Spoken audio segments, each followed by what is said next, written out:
Very good. Thank you, Scott. Good evening. I'd like to begin this evening with the Finance Committee meeting of February 8th, 2022 at 6 p.m. First item is call to order, which I've done. Excuse me. Approval of minutes. Do I have a motion to approve draft minutes of January 25th, 2022 Finance Committee meeting? I move approval. Okay, motion made by Alder Gerhardt. Any questions, discussion? Hearing none, those in favor signify by saying aye. Aye. Aye. The ayes have it, motion carries. Next item, public appearances, non-agenda items. I don't believe we have anybody in chambers or on Zoom. Moving on to item 4, Finance Director Report. The Treasurer's Report as of December 31st, 2021. And I will kick that off to you, Misty. Excellent, thank you. So Treasurer's Report for December is in there. You'll notice it's only kind of the first half of the report that you usually get. That's because we are nowhere near final for the end of the year, and I'd hate to give you numbers that we know are going to significantly change before they're final, since the end of the year is such an important date for us. So that's why we focus on just those first statements, both for December and January. So you'll see that compressed report again next month. Two things to point out at this point of the year. Tax collection obviously was in pretty full swing, reported about that at my last report. The other big change in there is that the debt that we issued in 2021, that $16 million, that closed December 1st. So that is also a pretty significant change from the prior month's report. At this point on that debt issuance, we have not invested it yet, still working with Public Works staff to figure out what an expected timeline is for how long we'll spend it. So right now it's still sitting completely liquid while we're trying to figure that out. I guess the one good news about interest rates being so low is we're not losing anything by kind of being delayed there. But we'll work to invest those monies in the next month or so as we get a better picture on what those projects will look like. So I do have more report, but I'll pause here to see if there's questions on the Treasurer's Report. No, I don't believe so at this point. Excellent. ARPA and TID closure. So tonight at Council, you guys have a public hearing where they'll talk about that. And then Council amendments are due next Monday at 4:30 in that electronic form that I emailed out to you guys. And so hopefully you're working on those. And then tax settlement is complete now. So the last payments we received would have been January 31st. Everything at this point now is sent over to the county. If we do receive checks, we then forward those on to the county for them to be remitted by them. For some statistics, because we all know again that I love statistics. If you remember, the 12/31 settlement was low because we didn't get that huge box of checks. So we made up for all of that. So as of the end of January, we collected 68.1% of the total roll, which is about $65 million. Last year we were at 69.1%. So a little bit less there. I wonder if it's because of the pretty significant delays we've been seeing in the mail lately. If people are waiting until the end to mail us the check, we wouldn't get it until afterwards and then it would go to the county. So I think that's probably why that percentage dropped a little bit, but it's still very much so in the ballpark of what we see usually. And then the other thing I thought was interesting is our credit card acceptance, or our electronic ACH acceptance. That was only 2.9% of payments this year. Last year it was 3.6%. So my prediction on that, or I guess my theory on that, is last year was the first year we rolled out that you could do a direct debit out of your bank account for $1, which we did continue, but it spiked quite a bit as a percentage-wise. But I wonder if now with COVID and people feeling more comfortable coming into City Hall, if the people that paid online last year because of that then felt comfortable coming in this year to save that $1. So still a fair amount of payments received that way. Still a very manual process for us though. So we get the payment electronically, but we have to key it manually still. So still a good option, I guess, that we can provide to our customers. And that is all I have. Okay, very good. Questions from the committee? Okay, seeing none, we will move on to the review of bills. Item 5A, detailed review of checks for $10,000 and above for the period of January 16th through the 31st, 2022, totaling $2,103,385.27. Questions? Discussion?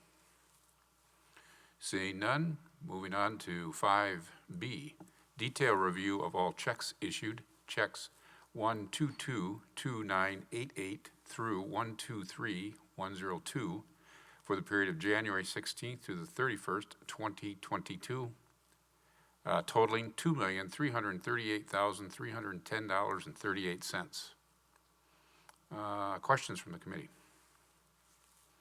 Yes, Alder Wheeler, go ahead. So, Misty, I'm looking at the tax overpayment refunds. Some of them are like $9,000, $10,000. How does that happen?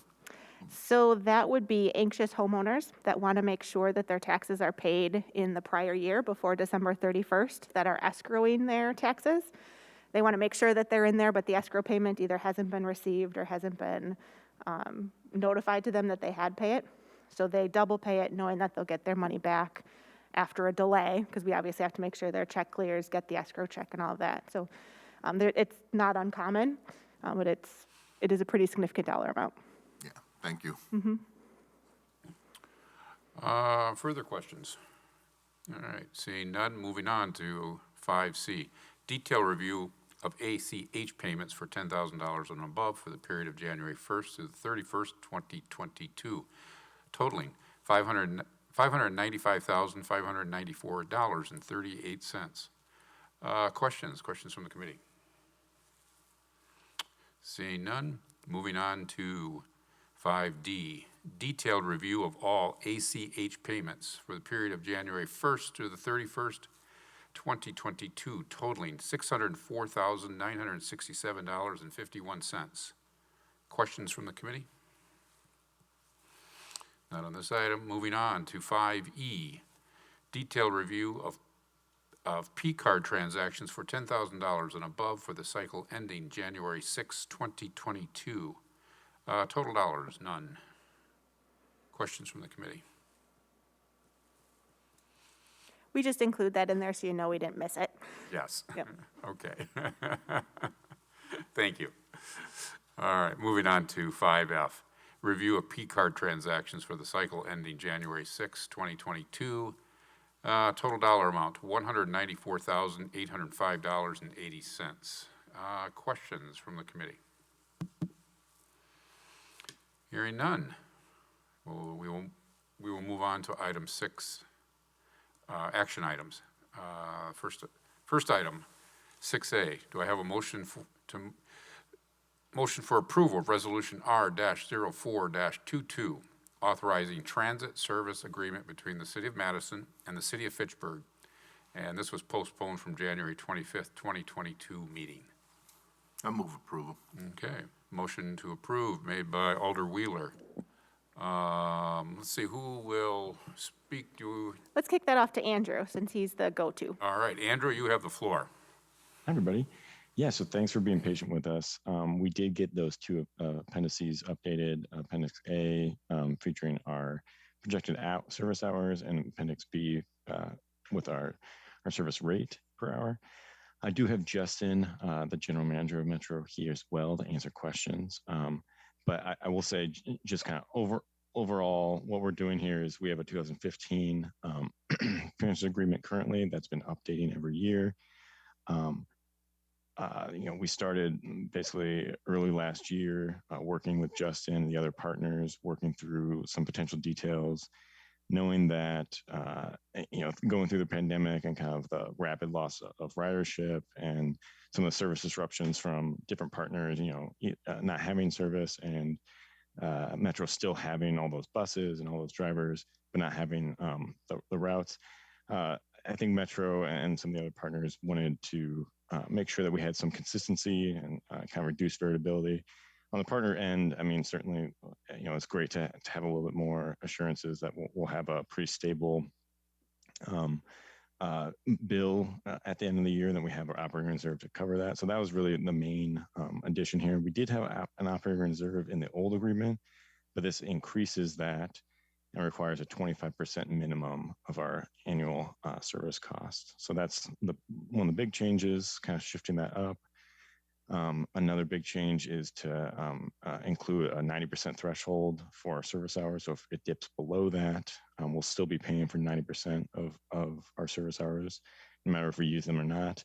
I don't anticipate that to be an issue, but really that's just a check there so that a partner couldn't drastically cut their service but still remain a partner. Again, just to try to maintain more consistency at a regional scale. So I think those are really the big changes, but I'm certainly happy to answer questions, and Justin's here to answer them as well. All right, I will open it up to the committee, and I'll start with a couple of questions. And I think you probably have just answered it based on hours, but just to look at this in a simplistic manner, I mean, if this contract is for 5 years, service routes are discontinued, let's say in year 2. There is an adjustment, or does that, the dollars that we pay, will that remain the same? If that's making sense to you. Yep. So one of the, I guess, goals here is to maintain that we don't cut our rates by more than 10%, so our service by more than 10%.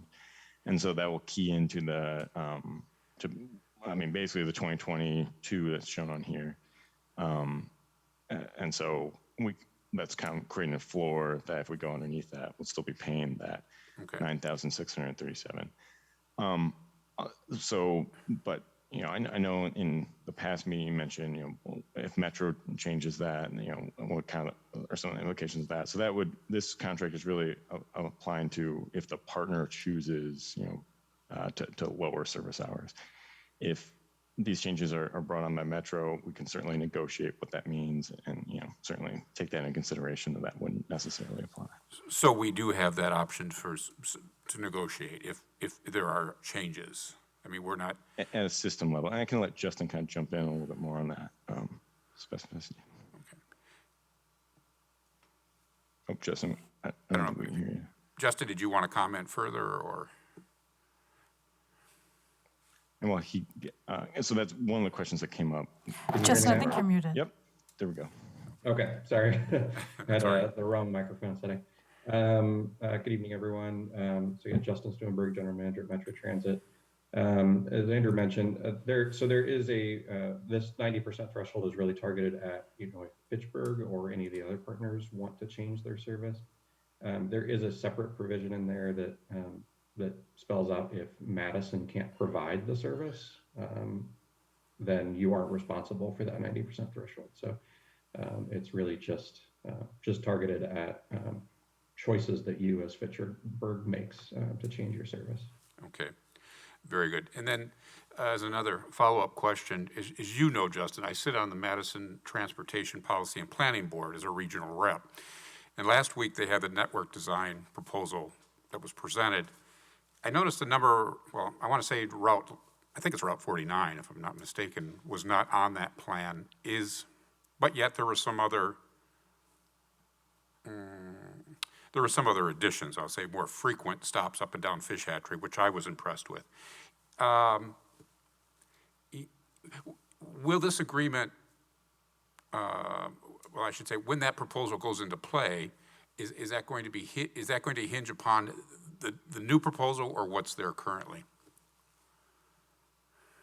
So the numbers that are in this are based on our existing network, that are the numbers in this contract. However, our new network is being designed to match these numbers as closely as possible. So okay. We're trying everything we can to design the new network so that it doesn't result in a change in hours for Fitchburg and for all the other partners. So okay. I can't guarantee it's going to be down to the number, but sure. The overall goal is to keep it almost the same as what the current system is. Okay, so really the key there is hours versus routes. Okay, all right. And I did ask the question when the BRT thought was for the north-south, and I got the impression that it would be around 2027 that may come about. So I don't know if you have anything further to comment on that, or Or if not, that's fine, yeah. Yeah, so we are planning to introduce the service that will become the future North-South BRT, hopefully with the network redesign. So that's that frequent route down Fish Hatchery Road. That it wouldn't come with infrastructure yet, it would just be buses running every 15 minutes. I think you're right, probably the 2027 timeframe is accurate for introducing the infrastructure piece in terms of stations and all of that. But the hope is that the service is there, starting next year with the network redesign. Good, good, okay. I will turn it over to the committee if they have additional questions. So Misty, are we saving money with this new agreement? I'll actually let Andrew take that one too. I don't believe we're saving any money, no. Sure. So, it's tough.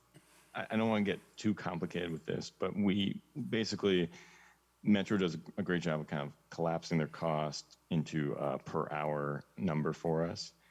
And with the operating reserve, we basically have some flexibility of tweaking the amount we pay versus the cost per hour. And so in the short term, we're actually going to be increasing our what we're paying in as an hourly operating reserve contribution, while we're still down here at kind of a lower level as we take on the Town of Madison route 16 in this year, later this year, into 2023 before the route redesign. We'll be increasing the number of routes or the number of service hours, and then we'll decrease our hourly reserve contribution to kind of take that hit. That'll decrease our operating reserve a little bit in order to take that on. But then from there on out, we're just going to be increasing the hourly rate we pay per hour by 3%. And that should cover, based upon the projections of Metro staff, with cost increases over time, that we're basically looking at then a flat line trajectory of 3% increases per year. Versus in years past, things went up and down, and we always kind of have a question at the end of whether or not that was actually going to cover it. So we're decreasing that variability with just a 3% increase each year. Okay, so attachment B, that number of 130 as it goes down, is that what you're talking about? Yep, exactly. So yeah, Okay. You'll see the 130 is high for this year, then we go down to 118, and then we go 3% increases from there on out. Got it, thanks. And that should, flatline our operating reserve and still have, plenty of cushion in there for us to continue above that 25% threshold. Thanks. Yes, Alder Gerhart, go ahead. I hadn't asked you this yet, Andrew. The last year we applied for state transportation aid separately from Metro for the first time.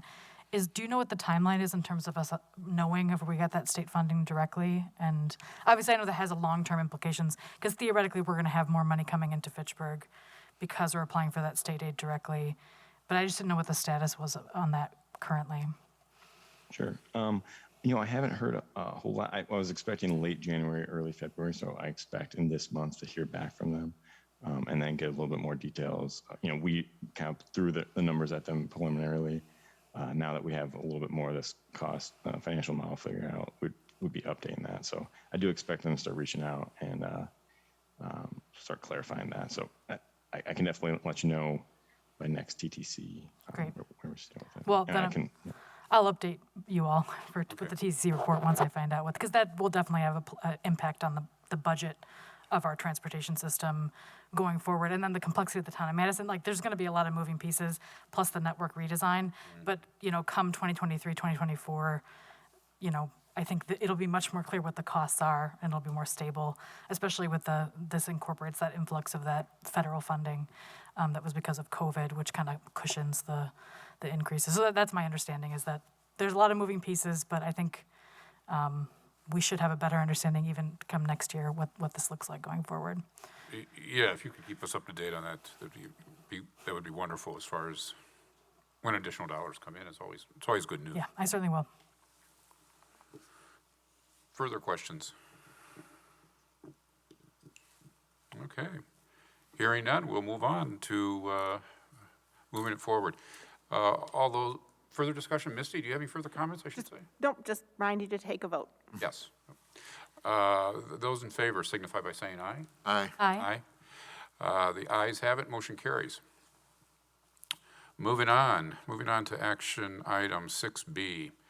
Do I have a motion to approve Resolution R-09-22, a resolution authorizing payment to Axley for outside legal services in 2022? I move approval. Motion for approval made by Alder Gerhart. Misty? This is another one of those standard annual approvals that we take forward every year to make our monthly payments a little bit easier from a process perspective. So $30,000 of our outside legal budget is dedicated to our outside labor attorney. We use Axley, we have for a long time, provides a great value because they know a lot of the history of all the different employment-related issues that we've had. So hopeful that you will approve us continuing for their services as needed. Questions, discussion from the committee? Hearing none. Oops. Oh, go ahead, Alder Gerhart, yeah. It's great that the history that makes a lot of sense. Do we ever go for RFP for this type of thing, or is it pretty typical to stick with a legal firm that has that history? So we haven't done an RFP since I've been here. I think it is pretty common amongst municipalities to stick with the labor attorney as long as you're satisfied with their rates and with their service. So I don't think it's uncommon. Okay, so the benefits outweigh yeah, okay, Right. great. Additional questions? Okay, hearing none. Those in favor signify by saying aye. Aye. Motion carries. All right, moving on to, see if I find my place here. 6C, motion to approve Resolution R-13-22, resolution authorizing the partial redemption of the city's general obligation promissory notes, Series 215A, dated April 14th, 2015. I move approval. Motion to approve made by Alder Wheeler. Misty, would you like to speak to this? Yes, Well, please. So back in 2015, the city borrowed a fair amount of money in TID 4 for the interchange and for the railroad services. Actually, this was for the railroad piece. As of April 1st, 2022, that debt will be eligible to be prepaid or called, which will then, we'll pay it off, we'll stop accruing interest. TID 4 is the one that we expect to close next year about this time. So we might as well kind of get that off the books and clean it up. Bringing it forward to you guys, if we are going to move forward with this, we have to give the people that lent us money a 30-day notice. So that will go out at the end of this month, and then I will pay all of that debt off as of April 1st for just the TID portion of that. Very good. Questions, discussion from the committee? Seeing none, I'll place it to a vote. Those in favor signify by saying aye. Aye. Aye. The motion carries. The ayes have it, motion carries. Moving on to item D. Motion to approve Resolution R-14-22, approving Uptown Area H Pond Design Contract with R.A. Smith. I move approval. Motion made for approval by Alder Gerhart. Misty, will you speak to this one as well? I will. So this has been an ongoing kind of CIP project for a long time now, and we're at the point now where it's ready to move forward. So the city had purchased land. It was a prior sod farm. The plan is to convert that into a stormwater facility. So this contract in front of you now is to hire the design consultants in order to prepare the design for the project, and then it is getting assessed or charged back to the benefiting property owners. Okay, very good. Questions from the committee? Here, oh, you do. Alder Gerhart, go ahead. Are the benefiting properties mostly corporate, or are they private properties? Is that a mix? I believe it's all commercial, but I can verify. Okay, and they've all been notified of this for a long period. I know we've had issues with the time of notification, so I just want to make sure that that's all in order. Yeah, this one, back when the original special charge was placed, there was kind of two pieces of it. So the first piece has already been charged, and now this would kind of be that next step. So they would have gotten notice back then. And then the reason why we're moving forward with it is because the developers that are in that area are ready to develop. They're so this is eager kind of to- getting ready for that piece. Okay, great, thanks. Okay, additional questions? Seeing none, I'll place it to a vote. Those in favor signify by saying aye. Aye. The ayes have it, motion carries. All right, moving on to item 6E. Motion to approve Resolution R-17-22, resolution to extend the life of Tax Incremental District Number 6 by 1 year to fund a rent-to-own townhome workforce housing program and capitalize a Fitchburg Housing Revolving Loan Fund. I move approval. Motion to approve made by Alder Wheeler. And who will speak to this? Misty, you as well, or? Yep, I will take this one, and then Mike Zimmerman, the Economic Development Director, is here as well if you have questions on the specific project. Okay. But this is that next step in the TID 6 closure that we've kind of been working ourselves through. So at this point, we would be able to close TID 6, but we would like to keep it open for that additional year, so that 1 year of increment generated by the TID would be diverted to the Affordable Housing Fund. So that's what this resolution would do.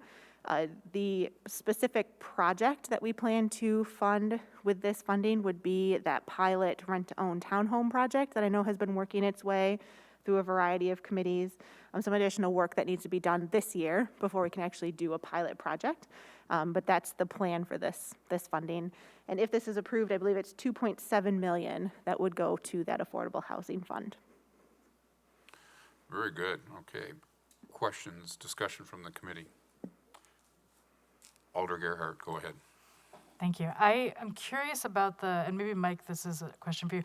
What is the rationale behind doing this extension and then also putting the funding towards something specific with the same resolution? Because I fully support both the extension and the project, but I guess I kind of expected them to come separately, and I was wondering if there was a rationale behind putting them into one package. Yep, so under statute, when we do this extension, we have to specifically identify what project we're going to do. So that was a requirement. Great, good to know. I guess the question, that leads to a second question with when we did the extension for the TID that was somewhere on North Fish Hatchery, that went into a fund that still sits there. So at that time, did the state statute not require? Nope, it included very similar language. In class, it was for the same project, kind of the initial parts of it for the revolving loan fund. So we tweaked it a little bit more now that we know a little bit more detail, but for the most part, it's pretty similar to the resolution that's passed last time. Okay, so those funds last time were allocated to this project, but now it can actually move forward because we have enough funding to actually pay for it. Exactly. Okay. Yep. Great, thanks. Okay, further discussion, questions? Alder Gerhart. Sorry, one more thing. And this is not really a question for now, but Mike, I was wondering if when we get to council, could you kind of give a update about the discussion for the CETA housing joint meeting? I'm just curious what that discussion was like. And I don't think this needs to be in finance. I think it's probably better for council. But just wanted to give you a heads up that I'm interested in hearing more about that meeting, if possible. On this action item? Not right now, but at council. I'll probably ask at council, if you wouldn't mind just kind of giving a summary of how that CETA, and I don't know if Jim wants to comment, but I think it's kind of more appropriate for council because I'm sure the whole council is going to want to hear more detail about that conversation. I was thinking, Misty, should we bring the developers back in again? I thought it was pretty complicated, the presentation that they provided. Or do you think we don't need to do that? Mike can handle it. From HNA, Yeah. you mean? So at this point, I don't think we should slow up holding or doing this resolution because we want to close the TID shortly thereafter. There's that magic April date. So at this point, I wouldn't do that. But there's more work that HNA has to do, kind of that second feasibility stage. And once that report is done, I think it'd be a great idea to have them come in and share the more detailed information that they figured out. Right, because I think costs will probably go up for materials and everything else like that, so it'd be nice to get some updated information to see where we're at. Agreed. And it's perfectly fine if the update is you should watch the meeting because it's too complicated. That's fine too. I just haven't had a chance to watch it yet, so I was curious for kind of broad strokes. Yeah.